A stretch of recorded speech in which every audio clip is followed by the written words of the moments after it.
ಮಹಿಳೆಯರಿಗೆ ಉಚಿತ ಗುಡಿ ಕೈಗಾರಿಕಾ ತರಬೇತಿ. ಹಿರಿಯೂರು ನಗರದ ಶ್ರೀ ಬನಶಂಕರಿ ಕಲ್ಯಾಣ ಮಂಟಪದಲ್ಲಿ ಮಹಿಳೆಯರಿಗೆ ಉಚಿತವಾಗಿ ಗುಡಿ ಕೈಗಾರಿಕಾ ತರಬೇತಿಯನ್ನು ಜಯ ಕರ್ನಾಟಕ ಜನಪರ ವೇದಿಕೆ ವತಿಯಿಂದ ಆಯೋಜಿಸಲಾಗಿತ್ತು.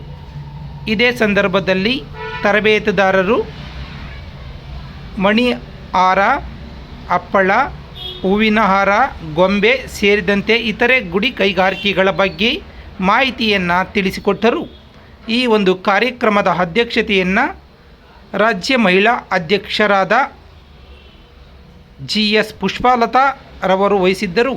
ಮುಖ್ಯ ಅತಿಥಿಗಳಾಗಿ ನಗರಸಭಾ ಮಾಜಿ ಸದಸ್ಯರಾದ ಸೈಯದ್ ಫಿರ್ದೋಸ್, ಮುಖಂಡರುಗಳಾದ PS ಸದಾತುಲ್ಲಾ, ಸೂರ್ಯೋದಯ ಅಜೀಜ್, ವೇದಿಕೆಯ ಪದಾಧಿಕಾರಿಗಳಾದ ಗೋಪಿ, ಪಾರ್ವತಮ್ಮ, ಉಷಾ, ನೇತ್ರಾವತಿ, ತಿಪ್ಪಮ್ಮ, ಸುಭದ್ರಾ ಸೇರಿದಂತೆ ಇತರೆ ಮಹಿಳೆಯರು ಹಾಜರಿದ್ದರು.